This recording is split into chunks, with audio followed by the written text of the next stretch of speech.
Estás entrando al espacio por excelencia de la información vía Internet.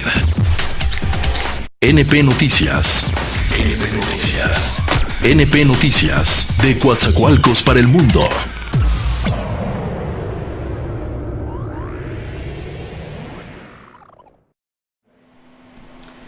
Amigos cibernautas, ¿qué tal? Muy buenas tardes. Sean ustedes bienvenidos a una emisión más de NP Noticias de la tarde. Gracias por acompañarnos, gracias por estar aquí con nosotros, por acompañarnos en este día tan especial en que se celebra el Día del Maestro. Así es, amigos cibernautas, un caluroso abrazo a todos los maestros de todo nuestro país, a los verdaderos maestros, a los que realmente se fajan el lomo, como dicen la gente, gente que verdaderamente va a un aula a dar clases y que se dedica exclusivamente a dar sus enseñanzas. Vaya todas nuestras felicitaciones, todo nuestro cariño, todo nuestro respeto a los maestros, a nuestros maestros que nos han formado en el trayecto de nuestra vida. ¿Qué haríamos sin aquellos maestros o estos maestros o nuestros maestros, sin sus sabios consejos, sin sus enseñanzas? No lo sé si antes fueron más estrictos, creo que sí. No lo sé qué tan cierto pueda ser de que antes pues los maestros eran prácticamente como unos padres dentro del salón de clases. Eso ha cambiado, incluso los maestros actualmente no pueden hacer mucho en contra del alumno porque se le viene el papá, la mamá encima y se le vienen incluso los derechos humanos. Pero antes, amigos cibernautas, antes el maestro te corregía fuertemente y yo creo que eso fue maravilloso en esa época. Ahora los maestros tienen otro sistema, se preparan de otra manera, tienen otra forma de ver la educación de los niños, de los jóvenes. Sin embargo, es precisa también la forma en cómo lo hacen, adaptándose a los nuevos tiempos para respetar más allá de su labor, que es la de enseñar. Quiero decir que el maestro en muchos de los casos prefiere apoyarse y por eso lo vemos constantemente, las constantes reuniones que los maestros sostienen con los padres de familia precisamente para darles una formación educativa para que logren alcanzar sus propósitos, sus metas profesionales. ¿Quién no recuerda a sus maestros? Yo me acuerdo perfectamente de muchos de ellos. Un maestro en especial que era muy estricto conmigo, con todos nuestros compañeritos en la primaria. Vaya nuestro buen recuerdo para el maestro Víctor Martínez Escobar. Ojalá y nos esté viendo, nos esté escuchando. Y a su esposa, que era maestra también, la maestra Elsa. La maestra Elsa, que nunca la he podido olvidar. Y fíjese usted, amigos, qué tan bonito eran aquellos tiempos en que el maestro pues incluso pues te pegaba, ¿no? Era porque tenías que aprender. Recuerdo con mucho cariño a varios de mis maestros de la secundaria, al maestro Carro, yo me acuerdo del maestro Carro, así se apellidaba, el maestro Carro, a la maestra Iracema. Digo, la verdad que tantos maestros que tuvimos la oportunidad de convivir con ellos, que nos dieron clases, que nos formaron. Vayan todos nuestros respetos a esos verdaderos maestros de ayer y hoy, que están metidos en sus clases dando la enseñanza que todo niño, que todo joven debe de tener. Reciban nuestra sincera felicitación en este día que se celebra el Día del Maestro. De verdad, muchísimas felicidades al maestro Fernando Baños, candidato del PRI a diputado federal aquí en Coatzacoalcos, que por cierto lo tendremos mañana en una entrevista aquí a la 1 de la tarde. Vaya nuestra felicitación también a la maestra Tania Cruz, quien es candidata a la Diputación Federal por Morena, y a la profesora Nora Cortázar, que también es candidata a diputada, pero está para diputada local, por Movimiento Ciudadano, PAN PRD, y a todos los maestros que también hoy andan pues trabajando en algún proyecto político o desde sus aulas tratando de mejorar la calidad de la educación, de esta educación a propósito de la reforma educativa que hoy está pues siendo también debatida y siendo analizada a profundidad en plena etapa electoral. Bueno, hoy 15 de mayo, felicidades a los maestros. Es algo muy hermoso. Vaya nuestro saludo también a nuestro amigo Donaldo Antonio Blanco, un compañero de la secundaria precisamente. Donaldo Antonio, a quien he tenido el gusto de saludar junto con otros compañeros de la etapa tan hermosa esta de la secundaria. Donaldo recibe un afectuoso saludo. Espero pronto que nos volvamos a encontrar para desayunar o cualquier otra cosa. Ya ve que ahora se da esto de reunirse con los compañeros de generación. Así que saludos a Donaldo, a Rodrigo, a Mando, un buen amigo también, a Miguel Ángel Rueda, que también está en los medios de comunicación, compañeros de secundaria de aquella época donde estuvimos a muchos maestros, buenos maestros, los recordamos con mucho cariño en aquella época. Y bueno, ¿qué tenemos para hoy, amigos cibernautas? ¿Qué pasa el día de hoy? Hoy 15 de mayo. Pese a todo lo que ha sucedido, pese a los ataques y pese a las protestas o a los dimes y diretes que se suscitan entre los candidatos y sobre todo y en particular en contra de uno que se llama Andrés Manuel López Obrador, candidato de Morena, este señor sigue liderando las encuestas. Sí, escúchelo usted muy bien, nadie lo baja de las encuestas. Andrés Manuel López Obrador sigue liderando las encuestas pese a que ha sufrido serios ataques por cualquier lado. Todo mundo es libre de pensar a como usted quiera, no a todos les agrada los ataques que se hacen contra uno u otro candidato. Todo mundo defiende sus posturas y eso es lo importante de la democracia. Lo importante de la democracia tampoco consiste en pelearse con aquel que no comulga con tus ideas o que no comparte tus ideas. Vivimos en una democracia donde podemos expresar libremente lo que sentimos.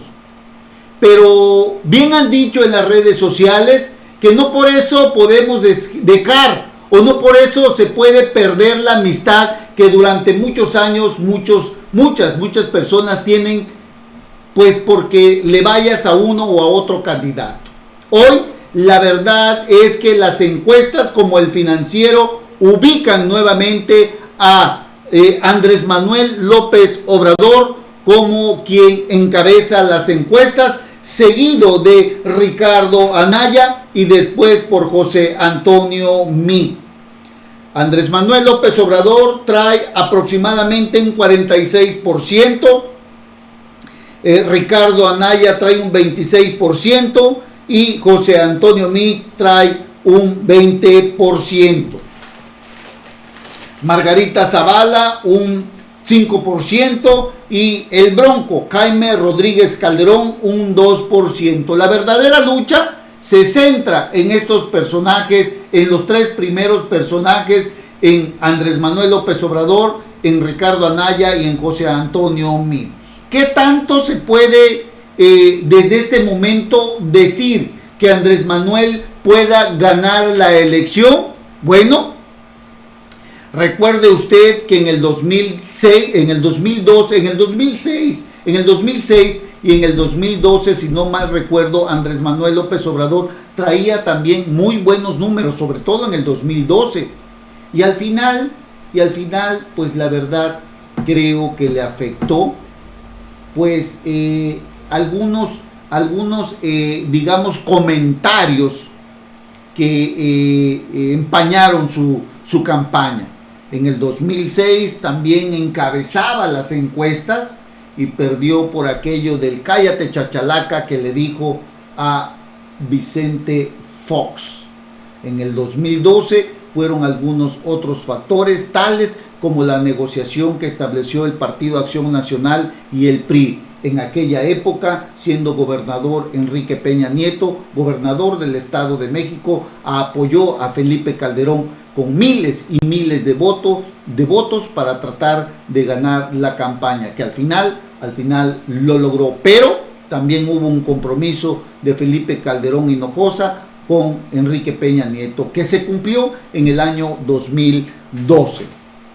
Bueno, el caso es de que Andrés Manuel López Obrador, el aspirante de la coalición encabezados por Morena, obtuvo un 46% de las preferencias electorales, seguido de Ricardo Anaya con un 26% y en un tercer lugar José Antonio Meade con un 20% según el sondeo del diario El Financiero. El tabasqueño es el candidato que más ha avanzado en las encuestas publicadas por El Financiero, aunque hay otras como GIA, esta empresa GISA, que ha dicho que quien encabeza o que las distancias entre Andrés Manuel López Obrador y Ricardo Anaya no es como la manejan otras encuestadoras. Incluso habla de que Andrés Manuel López Obrador trae un 29% contra un 25% que trae Ricardo Anaya y un 18 o un 20% que trae José Antonio Meade. A muchos no les ha gustado estas encuestas. A muchos les parece que las están manejando a ciertos intereses de algún candidato, y puede ser cierto. Pero cuando vemos ahí que hay mucha disparidad en las encuestas que se están manejando, podríamos pensar que alguien se está encargando de tratar de meter en la mente de los mexicanos que Andrés Manuel López Obrador pues prácticamente pudiera ser derrotado. Cuando las encuestas no están tan alejadas como las maneja ahora El Financiero, como las ha manejado el Universal, se puede prestar a que una negociación entre algún partido o algún candidato que le pueda afectar a Andrés Manuel López Obrador puede llevarse a cabo y no se vería tan mal. Es decir, entre menor sea la distancia de puntos o de tantos por ciento entre uno y otro candidato, puede prestarse en determinado momento a alguna alianza, algún acuerdo en este caso, entre el PRI y el PAN, que pudiera pues combatir realmente a Andrés Manuel López Obrador y hacer posible su caída el día de las elecciones, o al menos que no le alcance para ganar la presidencia de la República. Recuerde usted, amigos cibernautas, que ya lo vivimos en el 2006, cuando Felipe Calderón, repito, pues no le daba para alcanzar a Andrés Manuel López Obrador, y le vuelvo a sacar el factor de Enrique Peña Nieto, que apoyó en el Estado de México, siendo el gobernador, con miles y miles de votos que al final le dieron el triunfo electoral. La distancia en aquella época no era como ahora. Por eso la importancia también de que muchos busquen acercar lo más que se pueda los grados porcentuales entre uno y otro candidato. Habría que estar muy atento a todo esto, amigos cibernautas. Andrés Manuel López Obrador es el candidato presidencial incluso que más ha crecido en intención de votos, de acuerdo con las encuestas publicadas por El Financiero entre octubre del 2017 y mayo del 2018. Y recuerde el debate que se tuvo hace poco, incluso le dio la espalda a los señores, a los otros candidatos, ahí los dejó y él se fue y no le afectó en nada. Es cierto, ese debate se dijo que lo había ganado Ricardo Anaya y sin embargo aún no le alcanza para ganar la presidencia de la República. Por eso no suena descabellado lo que muchos analistas, incluso un servidor, ha dicho que al PRI le conviene negociar pues con el PAN para buscar la forma de detener a Andrés Manuel López Obrador. Y en estas cuestiones de negociaciones pues es válido, ¿no?,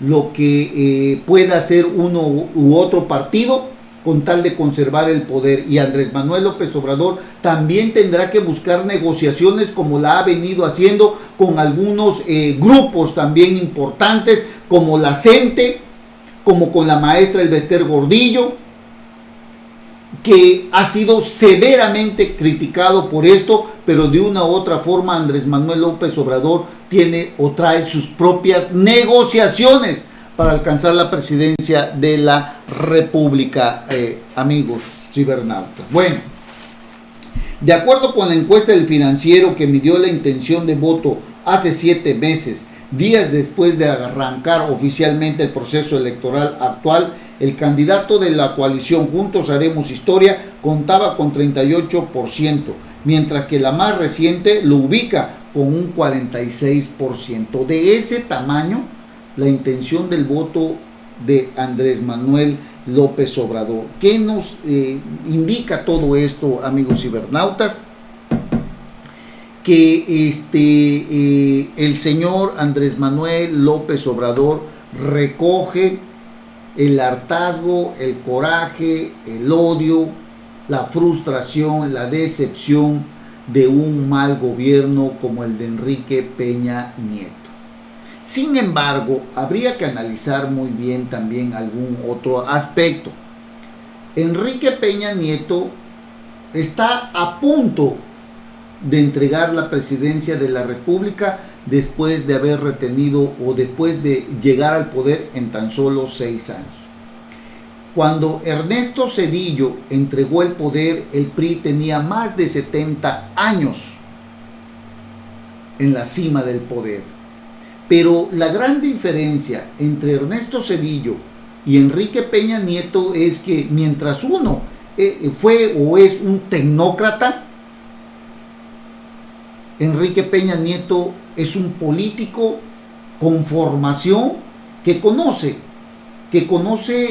todo el entramado, todos los recovecos de la política, y que de una u de otra forma tiene más conocimiento para poder encontrar una solución que busque retener el poder.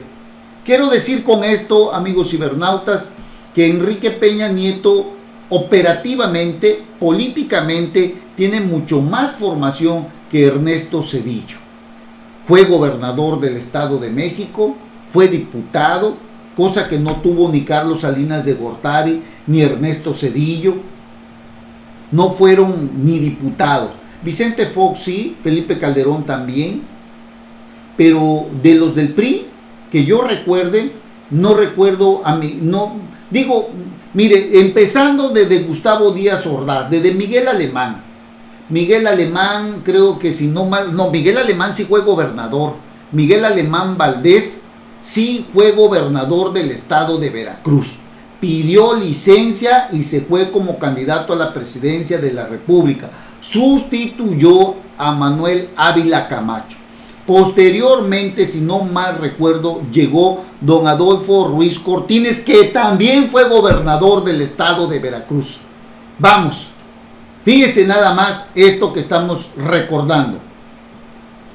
Después vino el señor Adolfo López Mateos, De él no recuerdo que haya sido ni diputado ni gobernador, era secretario del Trabajo, si no mal recuerdo. Después vino Gustavo Díaz Ordaz, que tampoco recuerdo que haya sido diputado, senador o algo así. Después vino Luis Echeverría, que fue secretario de Gobernación. Después vino José López Portillo, tampoco sin ninguna otra formación más que pertenecer al PRI, todos ellos, ¿no? Pero ni diputado, ni senador, ni nada. Si estoy equivocado, que alguien me lo diga, pero no recuerdo yo eso.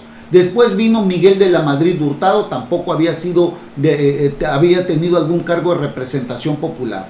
Después vino Carlos Salinas de Gortari, que tampoco tenía un cargo nunca había tenido un cargo de representación popular.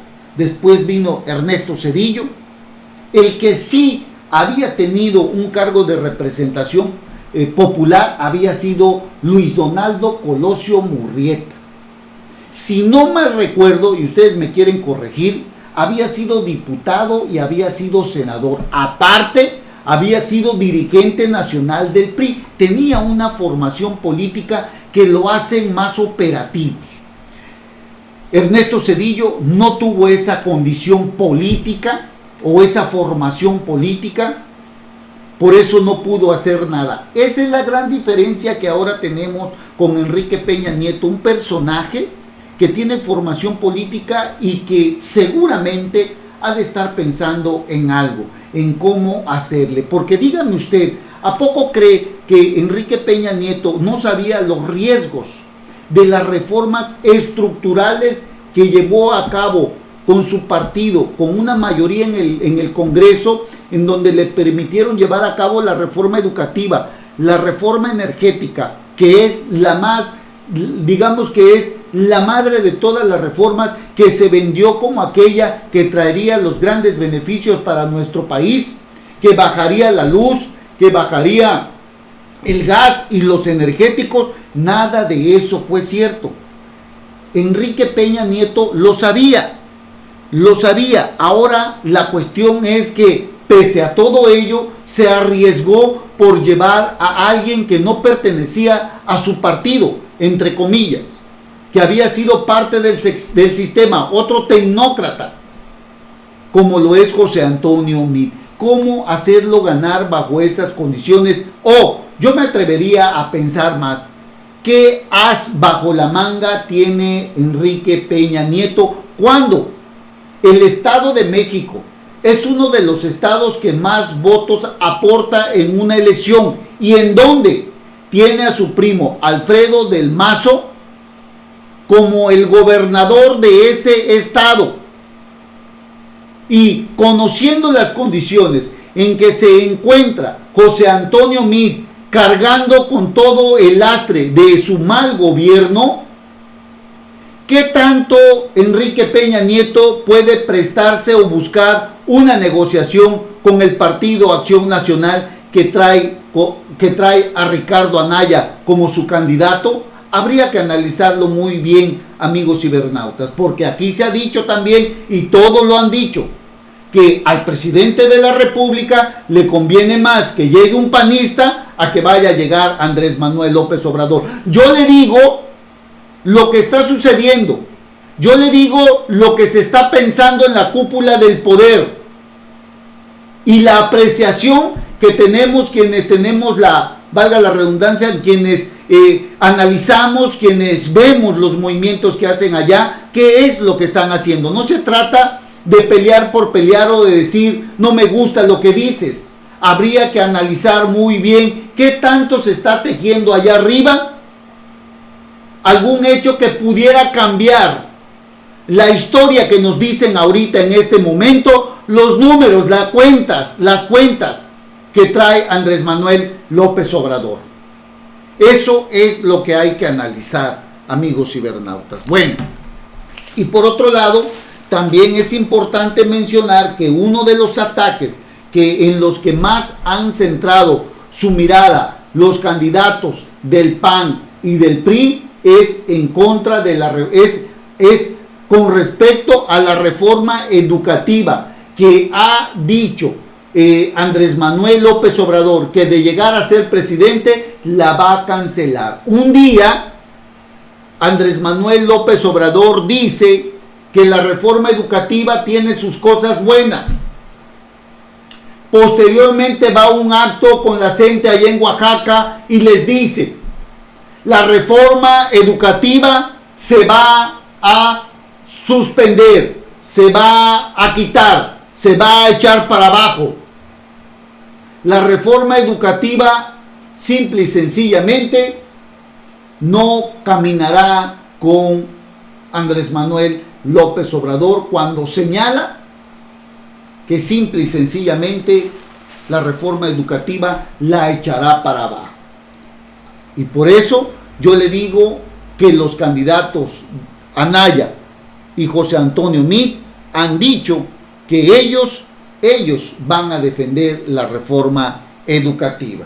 El candidato a la presidencia de la República de la coalición Todos por México, José Antonio Meade, advirtió que no permitirán la cancelación de la reforma educativa. Dijo que las niñas y niños mexicanos tienen derecho a una educación de calidad. Esa es mi causa, mi lucha y mi pasión, sobre todo cuando José Antonio Meade ha pertenecido a este sistema político que llevó a cabo la reforma educativa, que llevó a cabo la reforma energética, la de telecomunicaciones y algunas otras más. Pidió a todos los mexicanos que piensen bien su voto, pues el próximo 1 de julio lo que está en juego es el futuro de nuestros hijos y el futuro de México. Elijamos el lado correcto de la historia. Es lo que dice el señor José Antonio Meade. Es lo que tenemos al respecto con estas declaraciones, amigos cibernautas, en donde prácticamente también habría que analizar qué tanto les va a ayudar, qué tanto les va a beneficiar o qué tanto les va a afectar cuando ya sabemos que dentro de poco se viene el segundo debate presidencial. Ya se realizó el sorteo. Quien abrirá el segundo debate será Margarita Zavala, y que ya se le entregó a los candidatos un proyecto de acuerdo de civilidad para el comportamiento en los debates. Bueno, pues así están las cosas, amigos. Margarita Zavala, si no mal recuerdo, este debate va a ser si no mal recuerdo, usted me corrige, o pediríamos ahí que nos apoyara, es el 20 de mayo, si no mal recuerdo. 20 de mayo, el segundo debate, y que ahí en ese debate quien lo abrirá será la candidata independiente Margarita Zavala, amigos cibernautas.